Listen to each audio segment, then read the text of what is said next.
also want to welcome everybody to this podcast, and most of all, our guest today. He's worked for many years in health and social care before retraining as a journalist. And might I add, what a journalist. You can find many extremely well-written articles on his homepage, iaindavis.com, and on Substack. He also writes original pieces for Unlimited Hangout, Geopolitics and Empire, Bitcoin Magazine, and others. His work is often republished by the outstanding Off Guardian, one of the most censored UK sites. Technocracy News and Trends, Lew Rockwell, Global Research also syndicates his work, which is also featured by notables like James Corbett and Whitney Webb. I really took a closer look at him when I saw a joint presentation he made with Patrick Wood and David Hughes. The Three-Leaf Shamrock Show was just a phenomenal experience for me, who have tried to get people to join forces here in Denmark for nearly 6 years. 6 years now. The three of them are my most important heroes at this point in time here in 2026.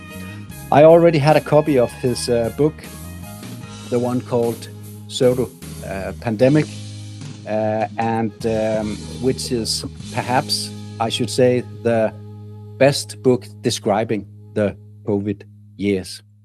Recently, I saw an article written by him. It was about the 15 minute cities, and then I thought, this is my chance to get to fret him and pick his brain on all or some of the knowledge that he has. A big and very welcoming to you, Iain Davis. Oh, thank you very much, Fleming. It's a pleasure to be here. Thank you very much for inviting me.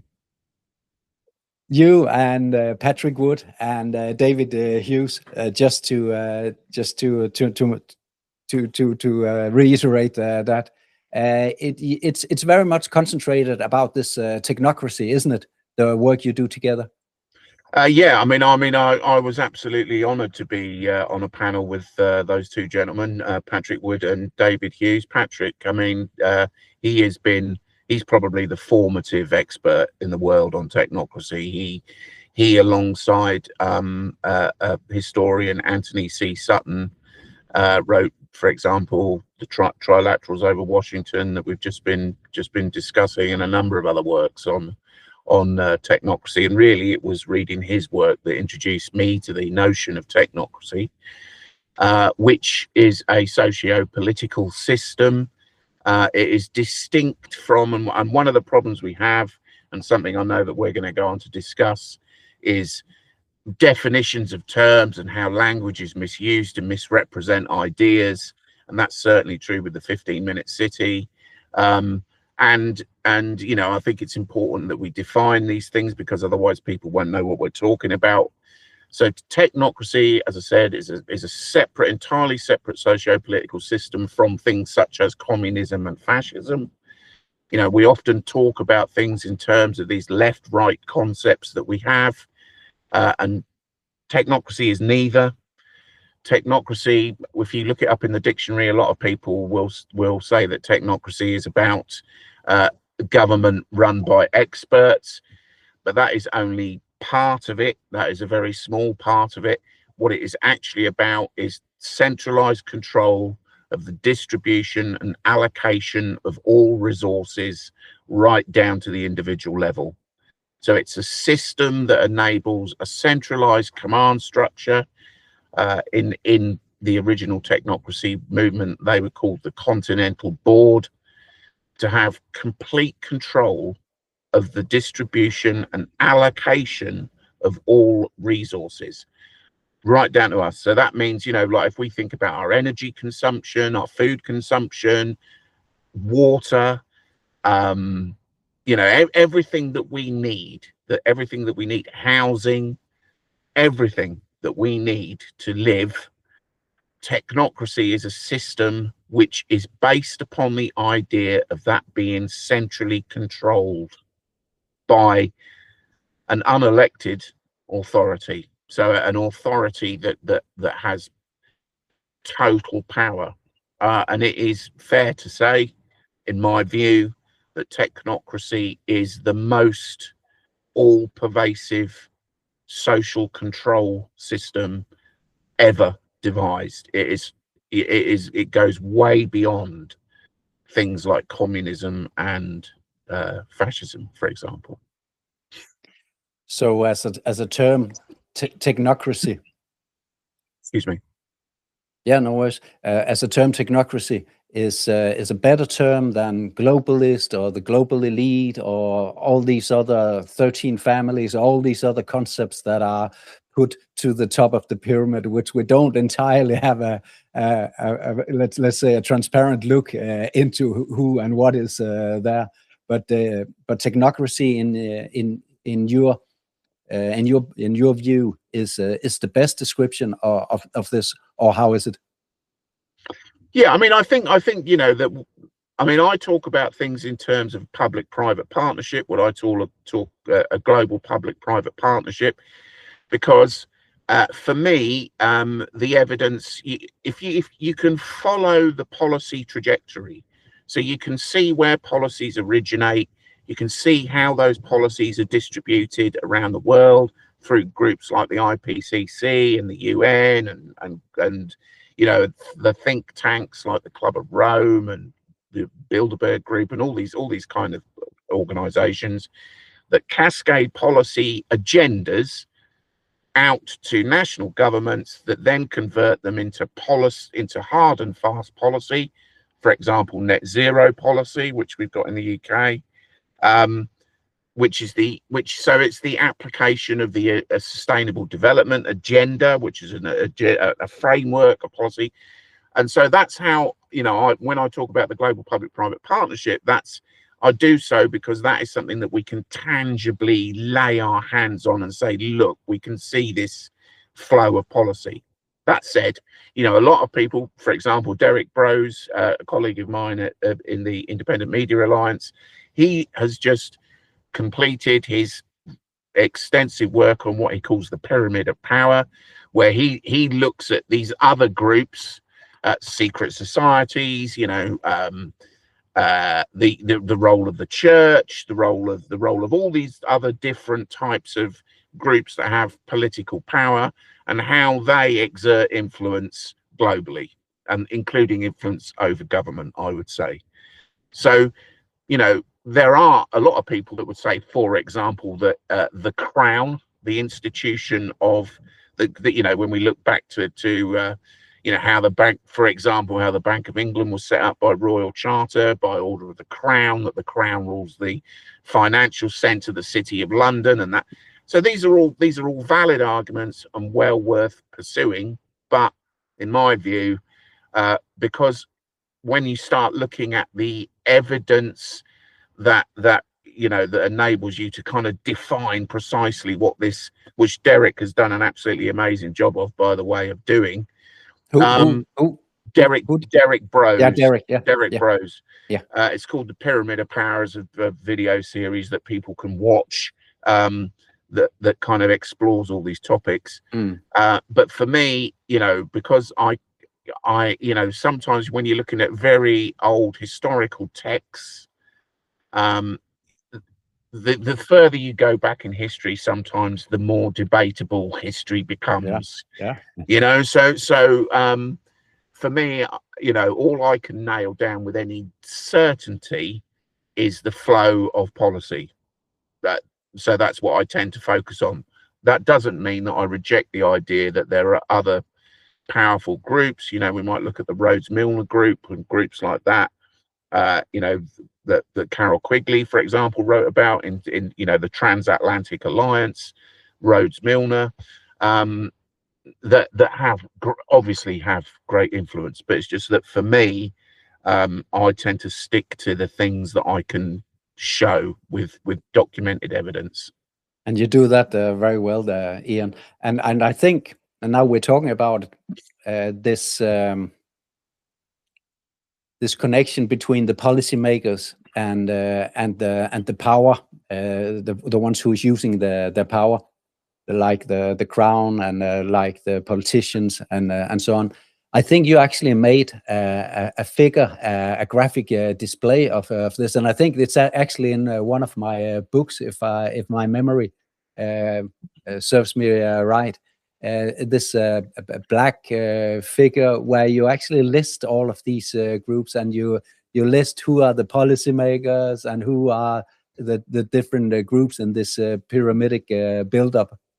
Wasn't that you who made that? No, that was me. Yeah. That's a great figure. It's a great way of representing it. Yeah, and that's based on the book Pseudo Pandemic, where I talk about elite influencers and people that influence policy and how they influence policy. I mean, a very good example actually is sustainable development, because we can look at where that came from. Really, that came out of Agenda 21. That was a result of the 1990, or it wasn't a result of, it was a publication that accompanied the 1992 Rio Earth Summit. And that was based upon previous documents such as the Brundtland Report that came out in 1987. And you can go all the way back to the Club of Rome think tank that first, openly stated that it came up with the idea of global warming as a way to control society, basically. So there's a lineage. You can see that lineage, and then that ends up in with the Millennium Development Goals, which in 2016 became the Sustainable Development Goals, and when Agenda 2030 was first put out by the United Nations. So this is, obviously you can see it's a policy agenda. That is the point of it. That's why it was created. So then you think, right, well, how is that policy and that's what my diagram shows. So who are the groups that are developing the policy? Now, I would argue that at the top of that control structure is finance. It's always finance, in my view. For example, you can't fight a war unless you've got the finance in place. The finance has to come first. And that's something that, historians like Anthony C. Sutton have focused on. They've focused on showing us how financial structures basically can manipulate global events and how that can be done. So I personally would say that banking, the central banks, organizations like the Central Bank of Central Banks, which is the Bank for International Settlements, you can see where these policy agendas originate. That then they work with the think tanks like the Club of Rome and so forth. And the think tanks there are organizations that the think tanks submit papers to, like the International Panel on Climate Change or other UN bodies or other kind of institutions like the Institute of Strategic Dialogue, these kind of groups who then kind of come up with kind of firmer set of policy goals, which are then distributed to governments. Governments then convert those agendas into actual policies that affect you and I. And then, what follows from that, obviously governments can then convert those policies into legislation or regulations or whatever it is that whatever mechanism they choose to use to enforce those policies. So you've got a clear flow of where policies originate, and usually, that can be many, many decades ago. So we can go all the way back to the 1970s, arguably the 1950s, all the way back to the 1930s to see the growth of sustainable development. But really, it was formalized in the 70s onwards, 90s, 80s, 90s, and then onwards, really. And then that is what we now, wherever you live, if you live in Denmark, or if you live in the UK, wherever you live, if you live in the US, if you go to your local authority's website or your local council's website, they will have a sustainable development plan of some sort. Yeah. Whatever they call it. Like, so for example, I think in Bath, they call it Journey to Net Zero. In another town, in another city in the UK, in Oxford, they call it the Net Zero, the Plan for Net Zero, or the Net Zero Agenda or something. So they have different names, but it's all essentially a sustainable development plan. So that's very easy to see that you've got a centralized global formation and creation of a policy agenda that through this mechanism cascades down and becomes policies that affect you and I. You know, decisions are made that affect our lives and our governments. And I think this is the important issue that I try to stress in my work. Our governments don't create those policies. They're partners in negotiating how those policies will be distributed. They're often called, I mean, the United Nations literally calls them enabling partners. So the point of the enabling partner, which is what the government do, is just as I've said, is to create the legislative framework or the regulatory framework that will enable the implementation of the policies.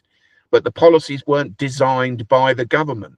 The policies were designed way above the level of government. They were designed by international institutions, groups like the World Economic Forum, the Bilderberg Group, the Bank for International Settlements, that at the UN level, all the quangos and the Secretariat of the UN that put these policies together, not governments. Governments don't put these policies together. And governments can't change those policies either. Governments are subject to them, and governments are required to implement them. So, you know, one of the arguments that I make frequently is if you wish to have some sort of agency and some sort of control over these big decisions that affect our lives, unfortunately, in my view, the party political process as it currently stands is not a mechanism that enables us to do that. It's in fact quite the opposite. It's designed to ensure that we can't do that. That's right. So you know, I mean, I think that's an important point that people need to grasp, and that's something that I, you know, often emphasize in my work. Yeah. And looking for the point of Denmark, the constitution has been changed since the first constitution. And every time it has been changed, it's actually given more power to this political system. So there's a very slow development into these parties having more to say than each individual politician.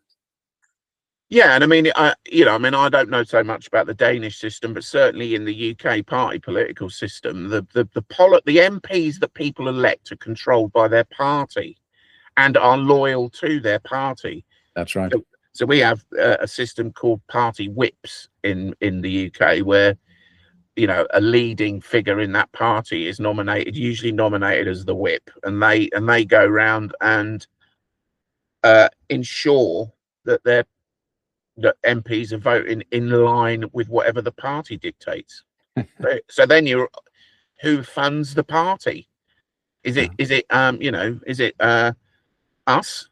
Are we in control of the party, or is it its donors? It's always its donors. Its donors are usually big business, big corporations, or, you know, in the past, you know, parties that are more on the left. In the UK, we've got the Labour Party. They traditionally their income came from the unions, and it still does to a great extent. But also, I mean, that was changed back in the 1990s by Tony Blair, who came up with this notion of the third way, which basically they schmoozed up to big business, and now the Labour Party is just as beholden to big business as the other parties. So, you know, it's big business that controls, and corporate interests that control political structures in our societies. Yeah. And you say you don't know much about Denmark. Denmark, in so many senses, are just a very small print of the UK. And even now with Greenland taking all the headlines, it's very obvious that Denmark is trying to be like a big brother, Britain, and be an empire. It's just in the shadows that we're doing these things. I mean, I think that's another point. You know, there is very little difference anywhere in terms of national governments. I mean, certainly if we're looking, the transatlantic kind of the US across the Atlantic, Ireland, the UK, then into Europe. That's a kind of one thing. I mean, there was a very interesting paper that was put out, and I'm forgetting the name of the researchers.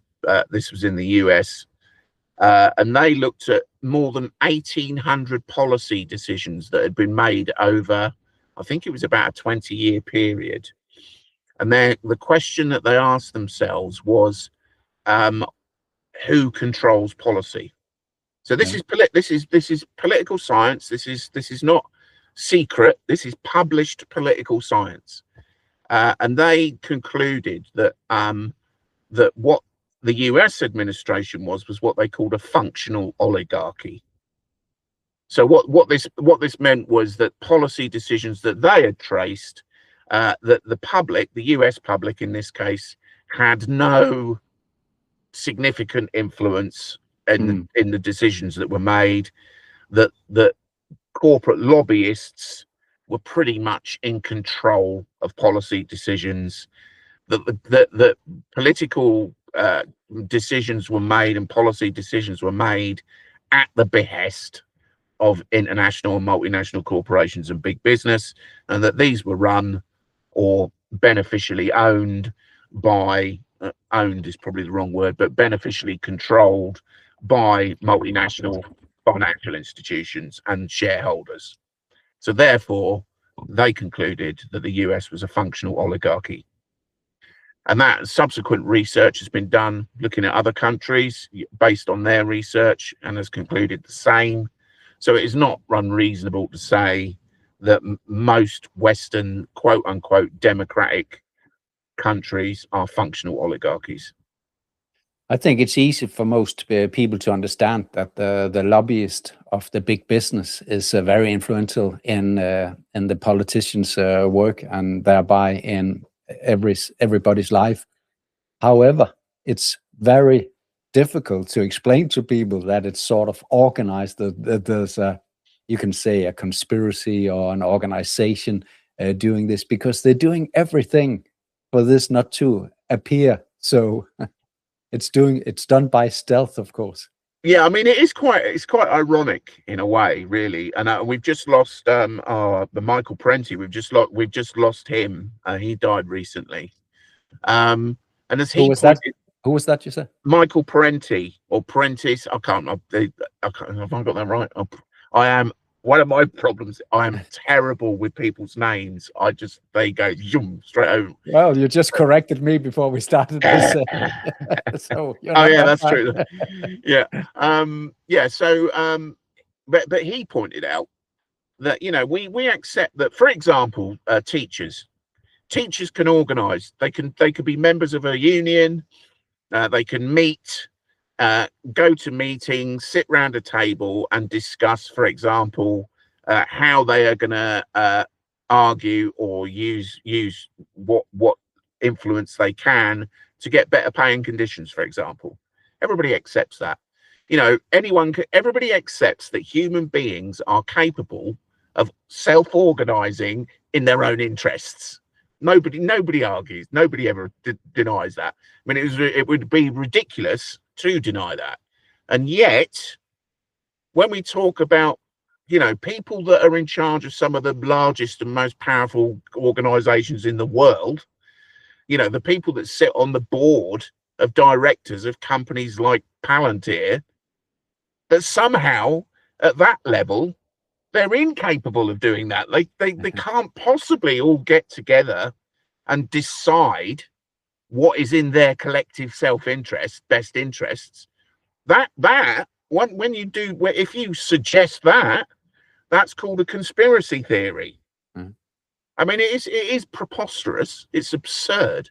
It's absurd to think that, at the kind of mid-management level of power structures, let's call that the government, that beyond that, nobody is capable of organizing themselves in their own interests. so, when we have groups like, for example, as we've just had, the meetings in Davos, and when we see groups like the Institute of Strategic Dialogue or the Tony Blair Institute or the Bilderberg Group or whatever these groups are, which quite obviously bring together, the captains of industry with leading global financiers, and occasionally the occasional politician is allowed to go to one of these soirees, then quite obviously they are discussing and planning how to coordinate their activities so that in their self-interests. Well, why else would they meet?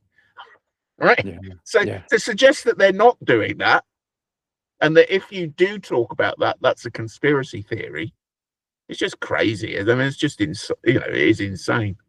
It is. And when they're put on the spot, and I recently, or actually 2 years back, put Ida Auken, you might know her, Danish politician who made that famous article about own nothing and be so very happy.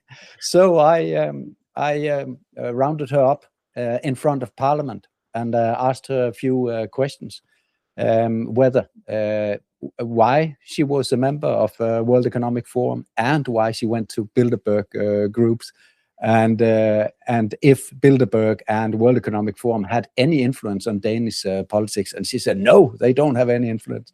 Then I asked her, so why are you participating in both? Because I am influencing them, is what she said. So yeah, right. And then of course she runs away because no more questions. Yeah, I mean, let's forget about the fact that in 1955, the Bilderberg Group published a document where they laid out how the European Union would be created by treaty. So the Bilderberg Group, and there's another very influential group that there's a crossover between membership between the Bilderberg Group at the time and another group called Le Cercle, which was closely attached to the international kind of intelligence agencies, especially the CIA, and MI6, and the Western intelligence agencies. But anyway, these two groups, they're the same people in both groups often. They published a document in 1955 outlining the European Union, what it would be, and people like Henry Spratt and people like that were in the Bilderberg Group at the time.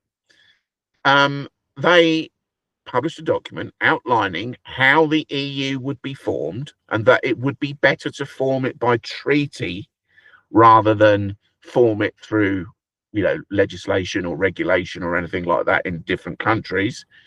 And that's exactly what happened.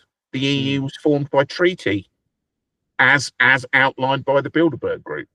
So to say that they have no influence, and that someone like Ida can influence them, is just silly. It's just silly. I mean, that time and time again, we see that often massive socio-political changes are modelled, discussed, laid out. The plans are published years in advance, and those plans come to fruition. I mean, one of the makes me laugh. So Agenda 21, for example, that was published in 1992, as I said, coinciding with the Rio Earth Summit, is often said to be merely advisory. That it's just a policy document that is there. It's just an idea. It's just an idea. Yeah. So it might be, it's unenforceable. That's what they say. It's unenforceable. It's just an idea, just a load of people like the Brundtland Commission getting together and coming up with an idea. And, governments might be aware of it, but that's all it is.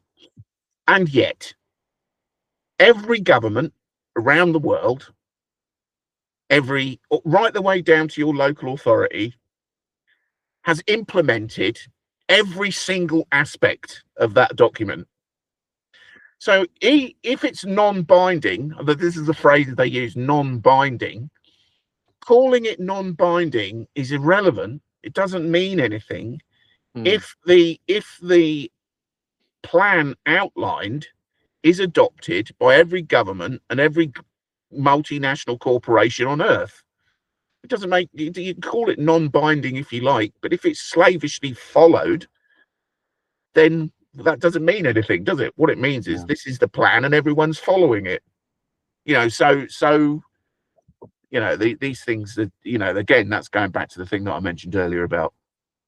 Which is a perfect cue, actually, to go into the main topic, why we are meeting up here, Iain, because I think in the UK, you are probably further ahead of most other places in terms of these 15 minutes cities, which is another great, quote unquote, idea of these think tanks, and is also not compulsory, but something that they are eager to do. There's a whole part of Copenhagen newly built up where there's there's a line of the metro ending there. There's only 2 stops, though, so they built a full metro for only 2 stops just to connect this 15-minute part of Copenhagen to the rest. It's a drastic place, but the politician tells us that people wants to be living like that. I don't see that here in Denmark. Is that different in the UK? Are people really queuing up to live in a 15-minute city? What's the story? Yeah, I mean, the problem we've got, I think, was the way that the 15-minute city is presented. So it was started in 2016, or it was formalized. The idea was formalized in 2016 by a Franco-Colombian architect and designer, and called Carlos Moreno, who he's the smart city envoy for Anne Hidalgo, who is the I think she's still the residing mayor of Paris. So his specialism is smart city design. That's what he does, and he proposed the 15-minute city. Now, the kind of core concept at the middle of one of the core concepts at the middle of the 15-minute city is this notion of chrono-urbanism, which again Moreno proposed, and that is quite reasonably that, and this appeals to people, and why not, is that we should have less traffic, less cars, and cities that are designed around being able to access all essential goods and services and employment and things like that within a 15-minute walk or cycle ride of your home. So this kind of return to kind of, I mean, this kind of notion of garden cities, this idea that cities are kind of subdivided into communities where everything you need is within walking and cycling distance. And it is very much sold as the idea of it being healthier and it being, less pollution. We don't have all the vehicle pollution, and, designed around pleasant urban spaces, greenfield spaces. So this is appealing, and chrono-urbanism, as described by Moreno, isn't a bad idea. It's not a new idea either. It's a perfectly reasonable idea.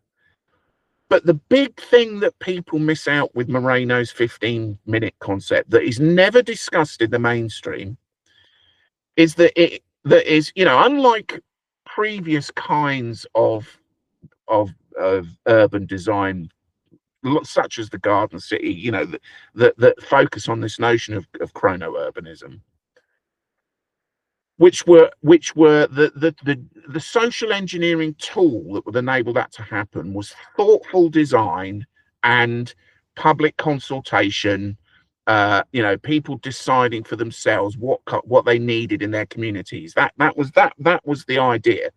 That is not what Moreno is talking about. Moreno is talking about, because he's a smart city designer, is using technology, surveillance technology, such as number plate recognition cameras, ANPR cameras, such as cryptocurrencies linked to digital identity, these kind of surveillance technologies, facial recognition cameras, zoning, urban zoning, where people will be automatically fined for transgressing the rules. So a 15-minute city is about enforcement. It is not just about chrono-urbanism. It is also about enforcing rules and regulations.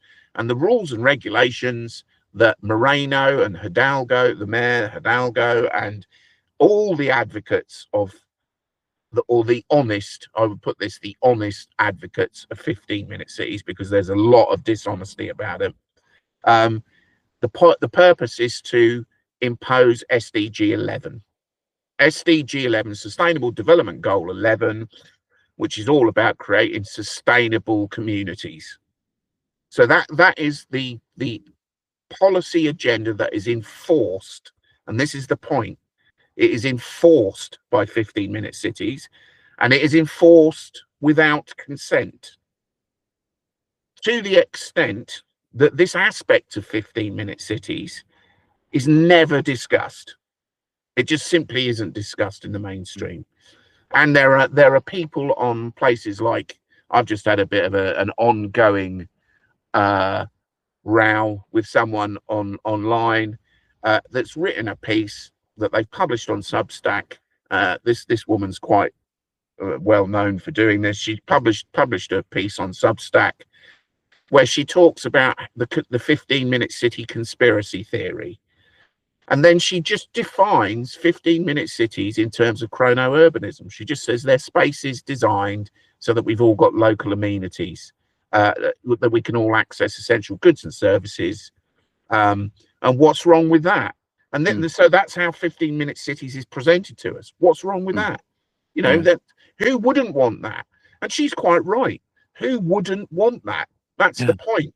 Nobody, and what I try to stress to her is well, you have fundamentally defined 15-minute cities incorrectly, because, you know, and I referred her to policy documents and papers, research papers that have been written by people like Moreno, where they clearly say that the basic premise of the 15-minute city is the deployment of surveillance technology in order to control people's behavior. That Moreno doesn't deny that. So that is openly stated. And I said, you have just not mentioned that. You've offered a definition of a 15-minute city and sold it to the public as if that was a 15-minute city. But that is not a 15-minute city. That is not what the idea is about. It's only part of what the idea is about. So this is a very common propaganda technique. You sell someone the good bit, you know. So who, and one of the things I point out to the people that are opposed to 15-minute cities in places like Bath and Oxford, where they're rolling them out in the UK, are not opposed to better urban planning. They're not opposed to, you know, reduced pollution.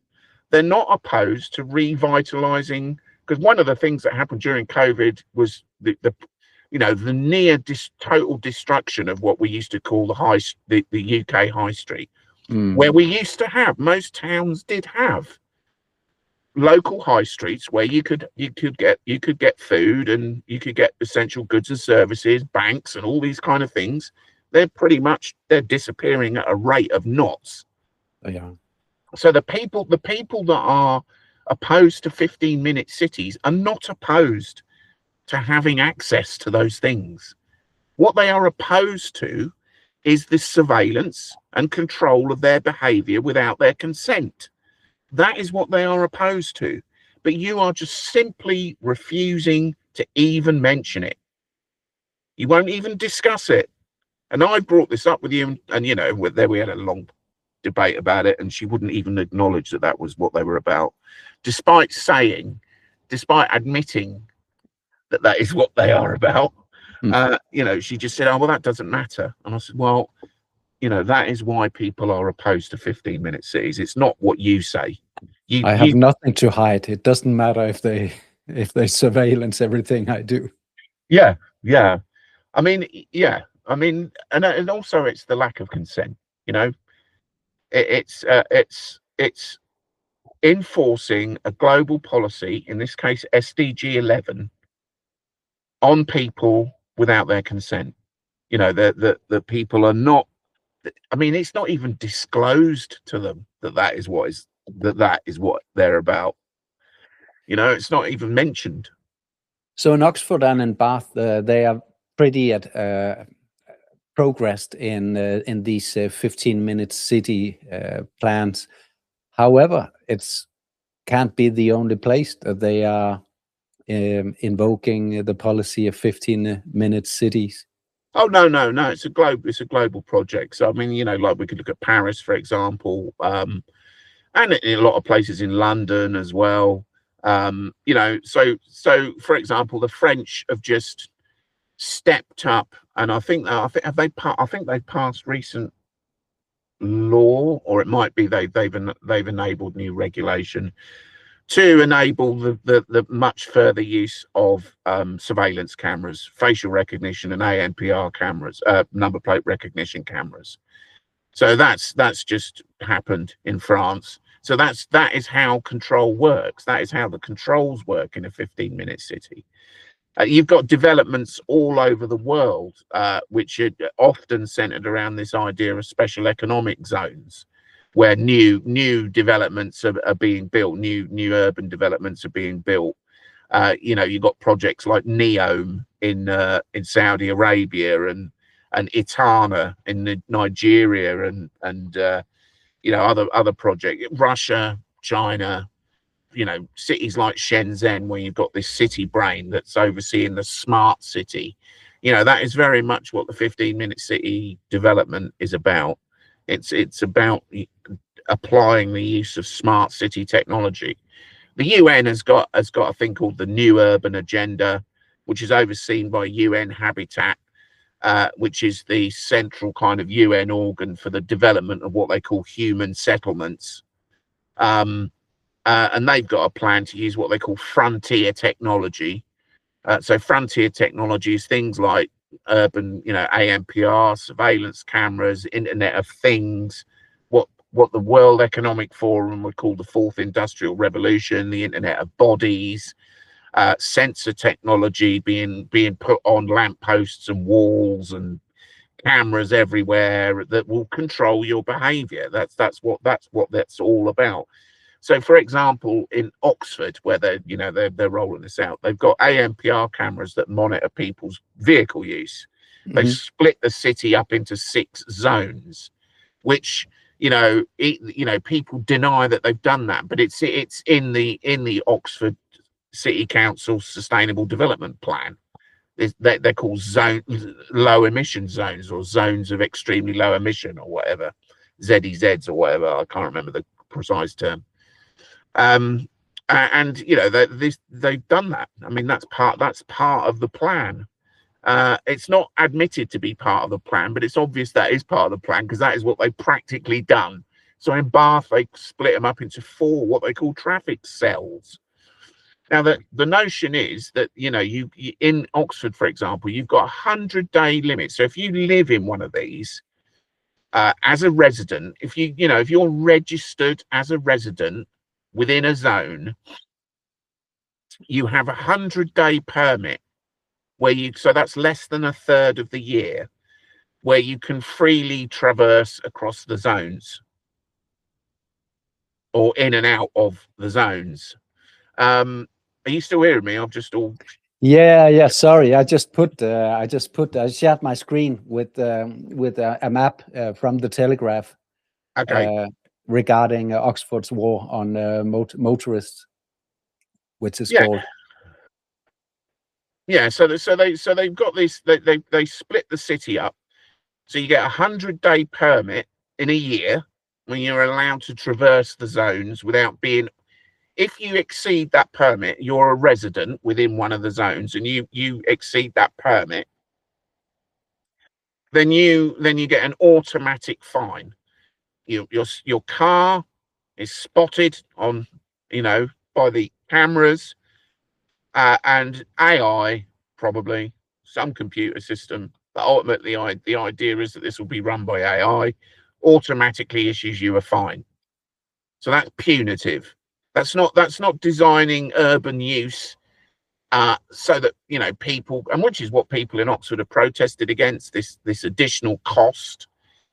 If you live outside of the zones, one of the zones, but you need to go in and out of Oxford for work, for example, and this is why people are saying, well, this hasn't really been thought through.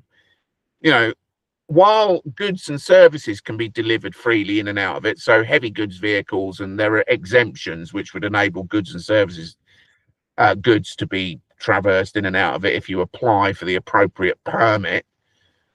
For other small businesses, excuse me, so for example, plumbers or electricians or people like that, it's not immediately clear how they will be able to get in and out and supply those services, because there's a 25-day permit that you could buy. So that's an additional cost to small businesses who could buy it, but that's an annual allowance. So 25 days, if you're a plumber, let's say, that services households in Oxford, but you don't live in the zone, you live out the zone, so you've got to go into the zone to deliver your service. That's an additional cost. You've got 25 days a year you're allowed to do that. So this is restriction. This comes from a global policy, Sustainable Development Goal 11, which Moreno openly admits that the purpose of the 15-minute city is to implement SDG 11. That he openly discusses that, and that's what they're doing. That is what they're doing. So, and it's done through enforcement, surveillance, enforcement, and punishment. That's how it is done. Which again, is exactly what Moreno was talking about when he was talking about smart city developments. That is what the 15-minute city is. That's what it is.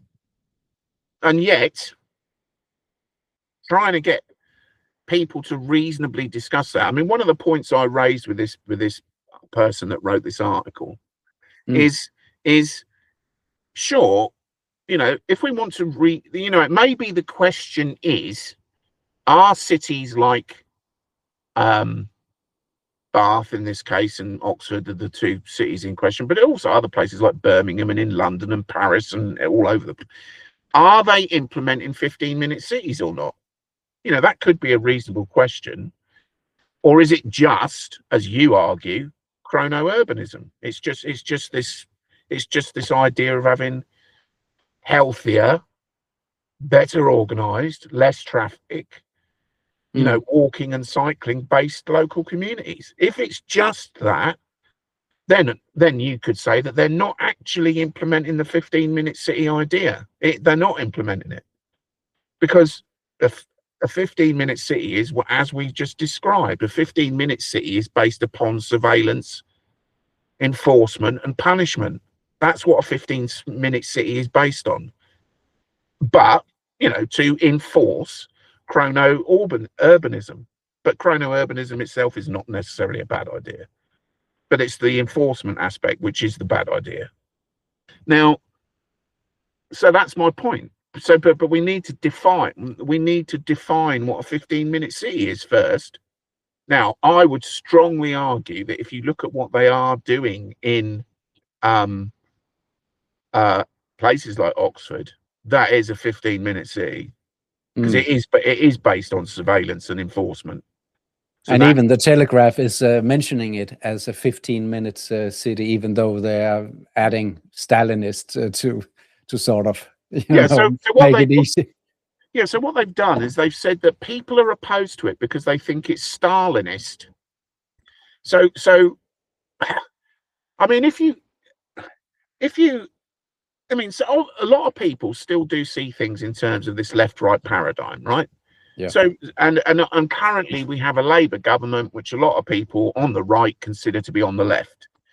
So it is true to say that some people have said, I mean, I think there was a guy that the Telegraph quoted who's from the Automobile Association, the UK AA, who said he thought it was Stalinist. And Right. that's just the framework of the language that he's using. Yeah, it was a few of the acronyms that he was giving to it. It was just one of them. Yeah. But broadly speaking, the people in Oxford and Bath and elsewhere and Birmingham and, you know, are not opposed to 15-minute cities because they think it's Stalinist. Right, that actual claim that it is Stalinist came from one anonymous Reddit meme that was first posted. Say again? Sorry, I'm just calming the dog down. Oh, okay. He's going to bark. There's another dog out there. All right. Sit down. Sit down. That's enough. He's warning the other dog, don't go that way. It's a 15-minute city. Yeah, exactly. I know. Yeah. He's all right now. Yeah, so I mean, people are not complaining about it because they think it's Stalinist. They're complaining about it because it's onerous in terms of costs. I mean, this is another point about chrono-urbanism that Moreno proposed. Is the idea is that these small businesses and, you know, people like the, you know, butchers, services, plumbers, banks, you know, all that they will return to the communities that they vacated. That you know, that they will somehow, the out of town shopping centre will be defeated by the 15-minute city project. Yeah. But there's no sign of this inward investment to enable that to happen. You know, small businesses can't afford rents to set up businesses in these local communities. There's no sign of, you know, the government doing anything to encourage small businesses to return to these communities. So who is going to provide the services, the essential goods and services in the so-called 15-minute city? Well, it's quite obvious that will be multinational corporations. Yeah. You know, it will be, you'll have a local convenience store that's owned by a multinational retail corporation. That will be local. That will be your local access to goods and services. You know, you'll have your drugs will be delivered to you by drone. You know, your prescription drugs will be delivered to you by drone, which they've already piloted. You know, you know, that you won't do banking. There won't be a local bank. You'll have to do everything on your phone, which means that you'll have to use digital ID. You know, you won't have you know, your retail wants and your consumerism will not be met by some local outlet that provides you what you need. You know, you'll still have to buy everything online and it'll be shipped to you by Amazon from some mega warehouse on the you know, the outskirts of the city that you live in. Yeah. You know, this is not, they're not, the thing that they are calling 15-minute cities, which is solely this notion of a local this notion of a local community that's got everything you need. It's a fairy tale. It's not going to happen unless there is some significant, you know, government initiative or local authority initiative permitted by the government to enable it to happen. For example, you know, subsidizing or suspending you know, local rent, you know, for businesses, for small businesses, subsidizing their ground rent, or reducing property taxes. Yeah, exactly. I mean, if they did that, then yeah, maybe businesses will return, but they're not, so that's not going to happen. Drainage cost in Denmark is cheaper if you are Novo Nordisk, if you are a big multinational corporation, than it is for a simple citizen. So all the waste that they are putting into the environment is cheaper for them to do than any citizen. It's those kind of taxing of the population that makes it easier for the multinational corporations to grow and to sweep away the main street of high street of a smaller or bigger city. And that is not being helped by this, as far as I can see. No, I mean, and one of the great ironies is that the people that propose 15-minute cities point to COVID as being an exemplar of the kind of society we could live in. So they're talking about lockdowns.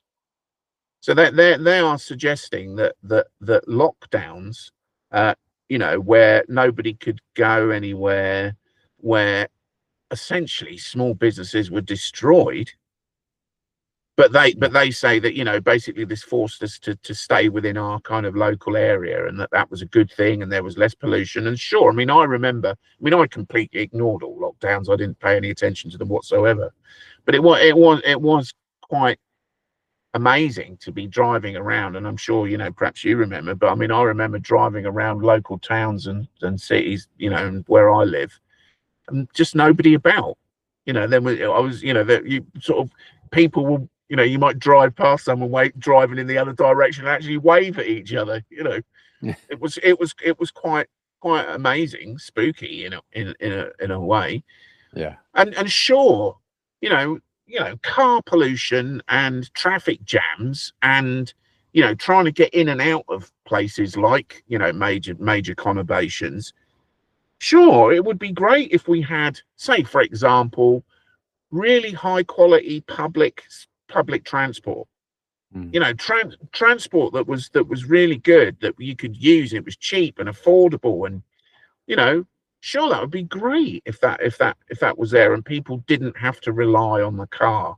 But that is not part of the 15-minute city agenda.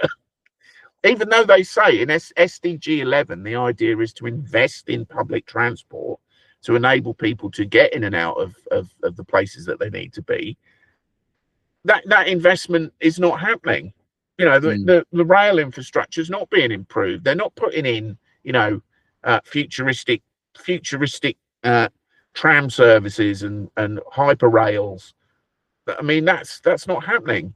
So all they're doing is forcing cars off the road, which arguably is not necessarily a bad thing. Maybe we do have to have less reliance on cars, and that that's not necessarily a bad idea. A more healthy life, walking and cycling more. That's not a bad idea either. But absolutely. But the point is, they're not enabling that to happen. With any kind of like massive kind of investment. They're just forcing cars off the road. He's doing it again. He's off again.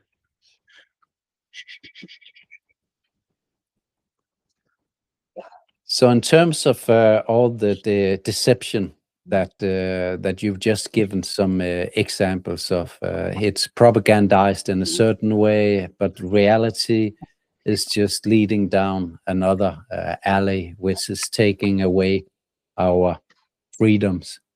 And here, if I can just point towards your book, the Pseudo Pandemic, and because I do feel it is one of the better, or maybe the best book from the COVID, describing what happened during the COVID era. But in the introduction to the book, you describe this inalienable right to freedom. I was thinking maybe you can explain here what you mean by this inalienable right, because I think you describe it so well in this introduction, and I think it's so important to understand this in terms of what is going on, and also in terms of course, smart cities, which is the exact opposite, or is trying to take away from this inalienable right. What is this inalienable right we're all born with?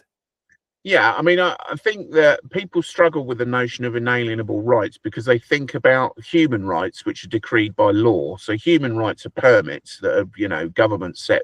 They say that you have the human right to do this, or you have the human right to do that. We have legislation such as the Human Rights Act or the Universal Declaration of Human Rights, which say, that we have the right to peace and autonomy and freedom of expression and all these kind of things.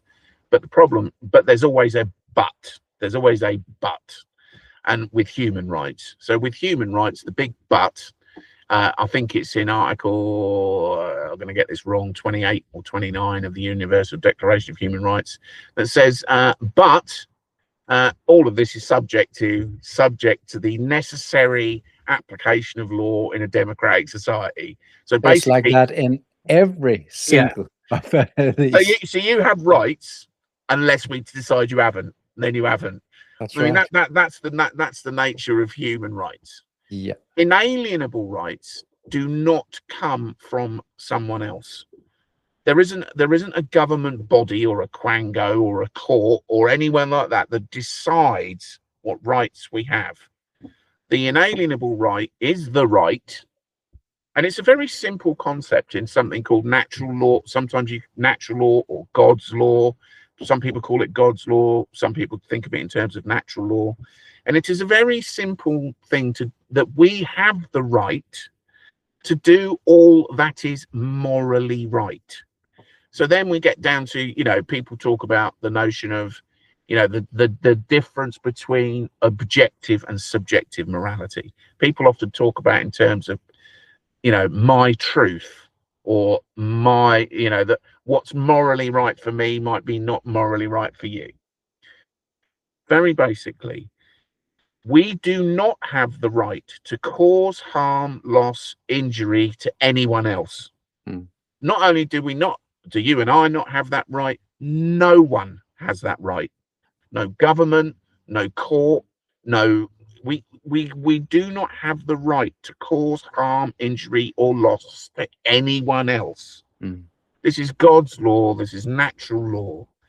When we are in breach of that, we are acting immorally. We are wrong. Whatever act we are doing that is in contravention of that is wrong. So our behavior is either morally right or it is morally wrong.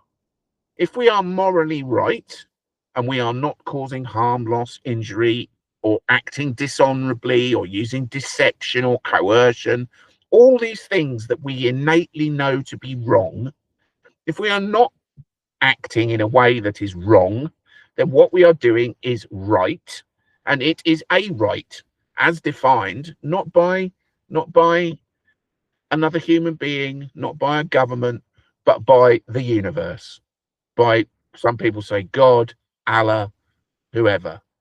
That is who sets, and we are all born with inalienable equal rights. Seminal documents such as the Magna Carta and such as the Bill of Rights and such as the European Declaration of Rights, the ECHR, the United States Constitution, the Universal Declaration of Rights. In the preamble to all of those documents, not the Magna Carta so much, but in the preamble to those big seminal rights documents, they all say the same thing, more or less. We all are born with inalienable, which means that they cannot be changed, they cannot be taken away, they cannot be altered by anyone else or infringed by anybody else. We're all born with equal inalienable rights, which is objectively true. There isn't a human being on this earth that is born without the right to freedom of expression, freedom of thought, freedom of movement, the freedom to roam. We are all born with that. Now, in all these documents, subsequently, restrictions and permits are imposed on those rights. Yeah. So they all start with this notion that we've all got inalienable rights, Mm. and then list all the ways in which they can be restricted or amended by some authority.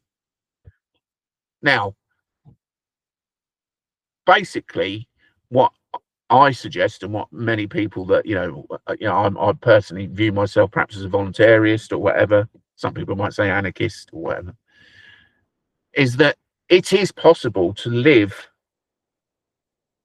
by virtue of everyone observing everybody else's inalienable rights. If we all did that, Yeah. if none of us ever transgressed and caused harm or loss to another person, then the society we would be left with, if we all did that, would be much better, I argue, than the society that we live in now, which are basically governments that are functional oligarchies imposing their rules and restrictions on us at the behest of multinational corporations.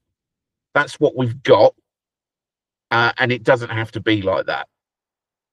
But that's, people still say that that they prefer the system as it is, or they want to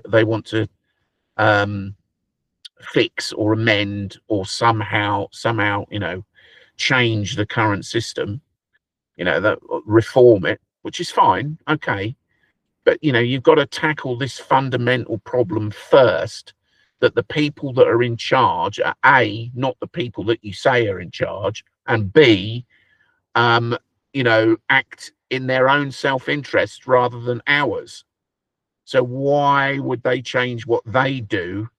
Why would a multinational corporation such as Pfizer, why would it not act in its own self-interests just because you say that it's poisoning people? If it's making money poisoning people, and it's doing really well out of poisoning people, why would it stop poisoning people? That's right. What makes you think that there's this, if a global corporation like that is happy to poison people, and makes good money doing it, what do you think you can do about that Exactly. in the current system? What is there in the current system that will stop them doing it? There isn't anything. So I mean, people talk about international law sometimes. There is no international law. There's might is right, and that's all it's ever been. So How do you mean there's no international law? well, international law is written down to give us, in my view, to give us the notion of order, like that there's somewhere, that governments sit down. So let's take the UN Security Council. You've got the 5 major members of the UN Security Council, and they sit down together and they decide what is just and what is right and what is wrong, and they decide that what they're going to do about injustice in the world. International relations, in their view, the international law is there to control international relations. So, for example, you look at the situation in Ukraine. The Security Council, A, they can't agree on anything. B, the sanctions that are applied haphazardly. C, the stories that are told about where the Ukraine conflict emerged and where it came from and all that change and are usually misleading. So that what you've actually got is a conflagration there, military conflagration. But broadly speaking, that there's a viewpoint that is taken globally on what's going on in Ukraine. That is not the same as the viewpoint of what's going on in Gaza. So if international law meant anything, it needs to be consistent. Now, there's a very, very, very big difference between what is arguably a war happening in Ukraine and what they call a war that is happening in Israel, between Israel and in Gaza. It's not a war. I mean, they can't. International law is so meaningless that that still groups like the ICC still define what is happening in Gaza, although the UN has openly called it a genocide, but they still talk about it in terms of a war. It's not a war. A war is a confrontation between two enemy combatants. That's Right. not this is not a war. This is a wholesale slaughter Mm. by one massively superior military force over a fundamentally unarmed, defenseless population. Mm. You know, and international law says what about that? Nothing.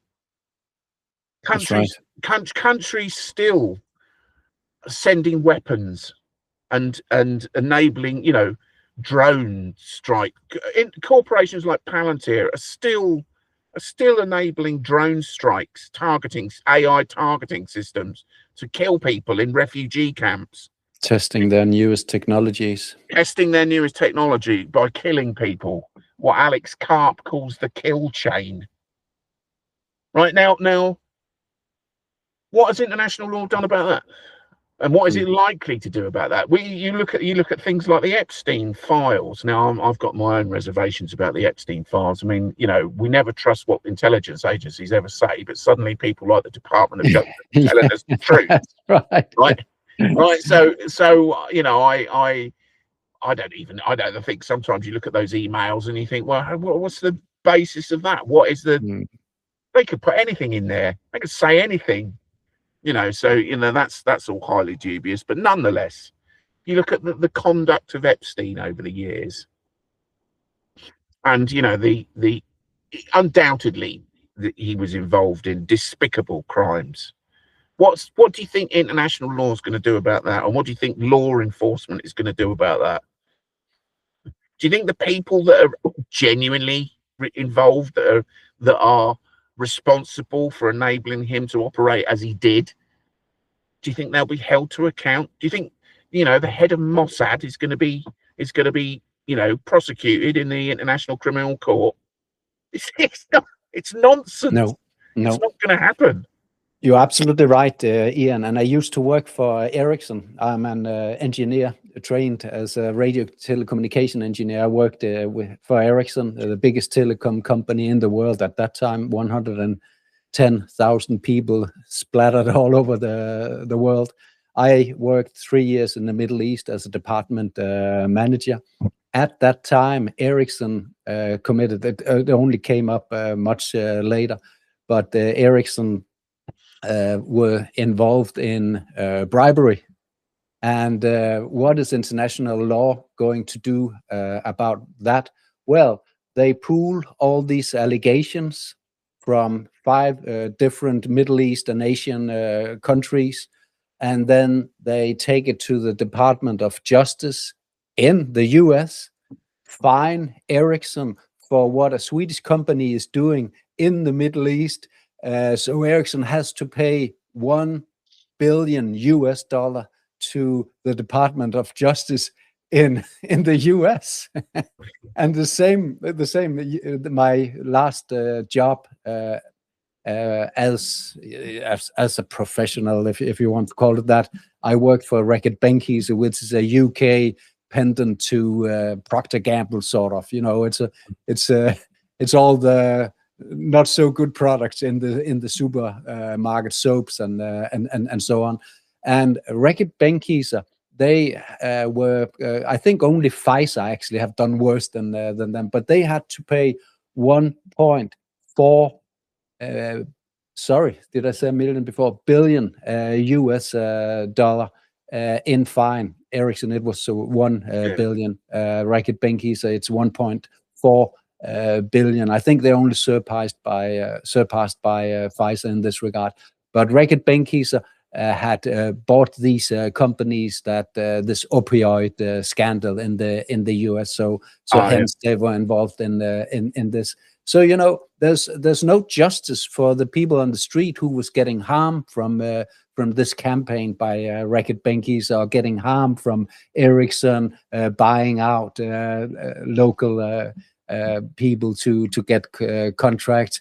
It's a fine paid to the US Department of Justice. It's such a joke. There's no international law, like you're saying. No, and also there'll be renegotiations on, for companies like Ericsson, that is it's the cost of doing business, isn't it?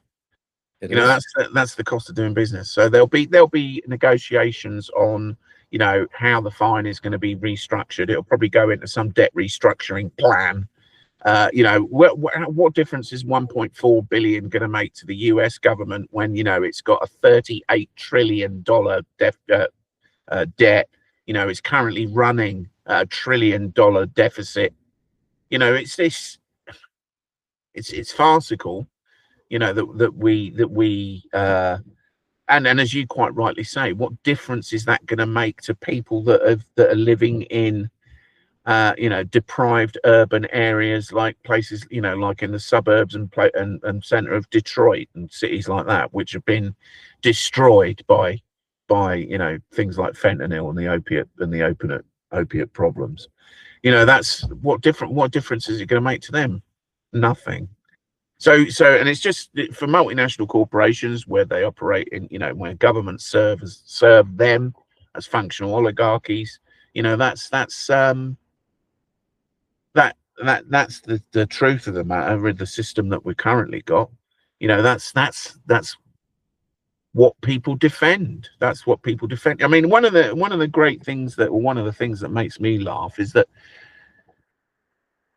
when you try and suggest that this current representative democratic system may have its failings, and that possibly we could do things differently, and that reforming it might not be the answer, but actually changing it and having a different way of living might be the answer. People are so resistant to that. They just, what are you talking about? They defend it to the hilt, defending the representative democratic system as it currently operates. Well, there's no better way of doing it. There is absolutely no better way. No system on earth could ever be better than the one we've got. The one we've got is perfect, and we must defend it. And yet, you look at all the horrendous crimes that are perpetrated consistently and continuously by not just multinational corporations, but by governments, but by even the judiciary.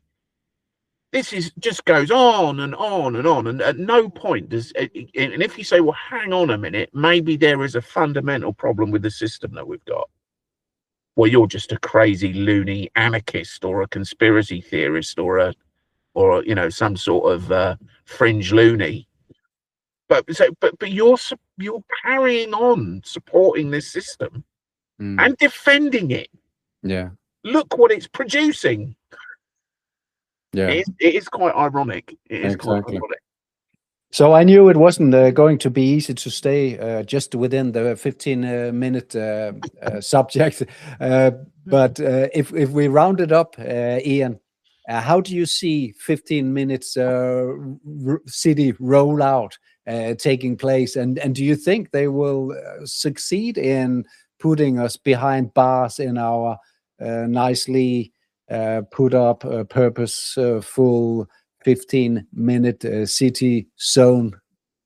Well, I mean, it is part of the wider sustainable development agenda. So it's part of that, and it is being rolled out globally. And it is. I mean, I think people probably the main aspect of the 15-minute city that people need to focus on is the smart city aspect of it. So this notion that we will all live in smart cities, of which, you can imagine that each enclave within that would be called a 15-minute city or whatever. But it's the notion that we will live in smart cities. That is the globalist agenda. That is definitely moving forward. And that relies on the use of sensor technology, surveillance technology, to control our lives. The big thing that I would say that we must resist and we must oppose is the rollout of digital identity, digital identity specifically, which I know in the EU, you know, that has already happened, and it's already happened pretty much. I mean, the systems that we've got in the UK are very, very similar. And that largely the infrastructure for digital identity is already in place, but it isn't quite that simple. They need to achieve something called interoperability first, and they are very close to doing that. Then they need to construct the AI data centers that will manage all the digital identity data that they'll gather up. So they haven't quite done, they're not quite there yet. But if we stop using, we have to stop using these digital systems as we currently use them. Because if we don't, our digital identity will be linked to programmable digital currency, which they're rolling out, central bank digital currency, or other forms of it, such as tokenized deposits or stable coins. They're all versions of this on the same thing, programmable digital currency. And once they link programmable digital currency to your digital identity, then we are in deep trouble. We really are. Because, for example, in your 15-minute zone, you're spotted on an ANPR camera exceeding your 25-day limit in your zone. The money, that will be linked directly to your digital identity. Your money will then be taken directly out of your wallet, your digital wallet. You won't even know that it's happened. There won't be, you'll probably get a letter or something, or get an email, or a you know, a warning will come up as on your app saying you have contravened your zoning. You know, we have fined you €50. Yeah, that'll be it. That's the, so people's lives will be controlled by this technology. That is what they are hell bent on subjecting us to. And the 15-minute city is just part of that much bigger agenda.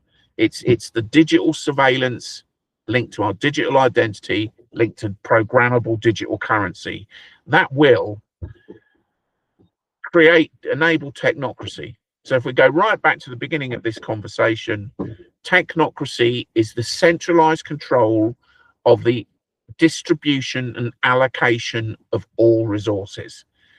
Now, back in the 1930s, when Technocracy Inc. first proposed this idea, what they were talking about was not possible technologically. It was an enormous bureaucracy that couldn't possibly work.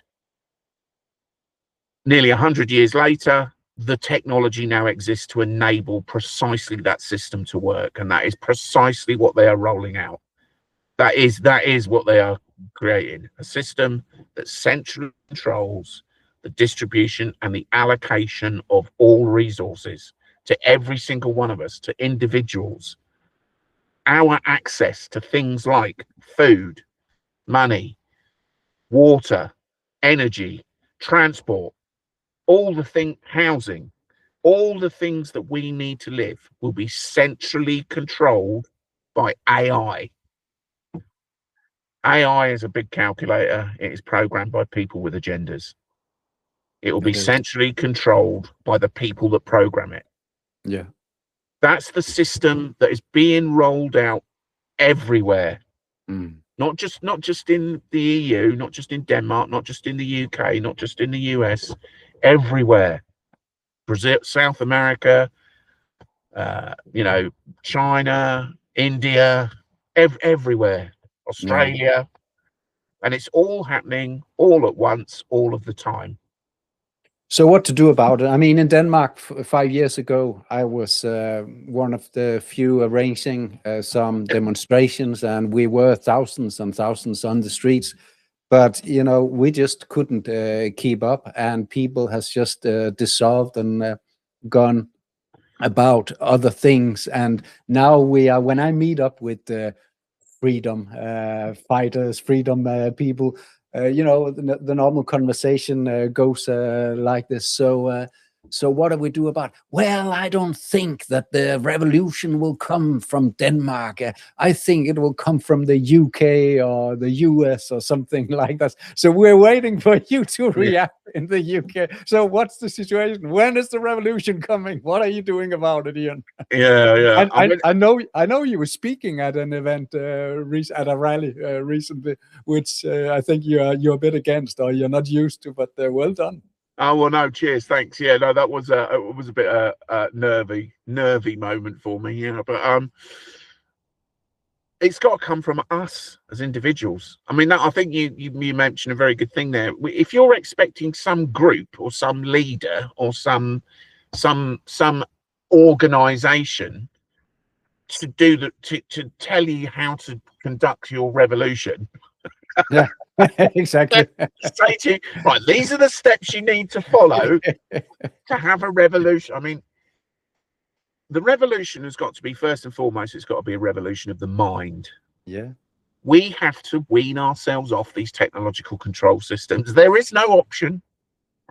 If we continue using these technological control systems, we are going to be subject to technocracy, which is, as we go back to the beginning of the conversation, it is the most comprehensive behavioral control system ever devised. It is way beyond things like fascism and communism. So we will end up being controlled by that if we simply carry on doing what we are doing as we are doing it. So we need to individually, and it is, if you want to know who's going to lead the revolution, look in the mirror, because there isn't anybody else. So we have to individually wean ourselves off this stuff. We have to strive to maximize our independence from the system. Now, that people can't do that. People that live in a high-rise apartment in a city centre can't grow their own food. They haven't got a garden, right? They might not have access to communal spaces even. So not everybody can be completely independent from the system, but other people who can grow food could sell that food independently to people who need it that can't grow their own food. We need to form, and ironically, we do need chrono-urbanism, which is one of the aspects of the 15-minute city. We do need to get together in our communities and support each other to be independent. Independence from the system or independence from the state cannot be achieved in isolation, which is another kind of counterintuitive irony. But it can only work if we work together to support each other. If I need food or fuel, I need to know who's got it and where I can get it from and how I can pay for it without using digital currency. This is precisely the kind of thing that we need to do in order to resist what is unfortunately total tyranny. We are heading towards a dystopia. I mean, some people say, "Oh, well, you're black-pilled for saying that." I'm not black-pilled. I'm just aware of where this is heading. Maybe even in my lifetime. I'm 56 now. Could this be happening? It's certainly 2030 is a pivotal point for them. They do intend, it seems to me, to have the infrastructure pretty much lined up by 2030. So it could even be in my lifetime that we are subject to total technological control. That's a fantastic way you're putting, and I just want to show you one thing here, Iain, because these are big posters that we are putting up in different cities where we are meeting for markets. Where we are, you can pay with coins or cash or gold or silver or eggs or meat or whatever, and it's perfectly allowed. I mean, you can go. We meet in parking lots, and some has eggs, others have handwork that they have done, and some even have honey and makes cosmetic products from honey, from bees, and so on. So that is the revolution. That's getting rid of all of this. Yeah, no, that is precisely it, mate. Yeah, that is the revolution. So yeah, that's fantastic. And there are things like local exchange trading systems that you could look into, LETs, which there's quite a few of them in the UK. The idea of time banks, or the idea where you accrue time. So and that can become a form of currency. So, for example, how much time does it take to produce a dozen eggs? And how much time does it take to fix a leaking tap? So this you could exchange time. So the amount of time it takes you to produce a dozen eggs, you could exchange with a plumber for the amount of time it takes him to fix your tap. This kind of thing. There are many solutions to the problems that we have, but we do have to get on with implementing them, as you are, which is fantastic to see. So we do have to get on with that, because we have to be independent we can't rely on the apparatus of the state that is around us, and multinational corporations, which is they don't care about us. No, they don't care about us. And it's we have to get, sorry, I'm just going to plug my we do have to get away from that. So that's how we can have the revolution. I mean, and another thing I would say is that, I mean, I'm a bit older. Yeah, I'm in my mid-50s now, and I remember when I was younger, almost pretty much up until my late teens, early 20s, we just didn't have any of this digital infrastructure that we've got now. Didn't have any of it. We only had a few channels on the TV. We didn't have phones, we didn't have computers, I mean, they were starting to come about, but we just didn't have it, right? We still called each other on landlines, on telephones. Nearly everybody could remember their own phone number, because that's how you answered the phone. We didn't have any of this infrastructure that we got now, and life was fine. Life was fine. We don't need all this stuff that is being foisted upon us. We simply don't need it. So why use it? And the point is, if we don't use the control mechanisms that are being given to us, there really isn't much that governments or corporations can do about it. Exactly. Other than fine us or whatever. Yes. Yeah, if they can find your digital wallet. Yeah, exactly. That's great, Iain. Thanks so much for taking your time, and keep up the very good work you're doing. Yeah, and you too, mate. Yeah, it's fantastic to hear about all the things that you're doing. So that's great. That's really good.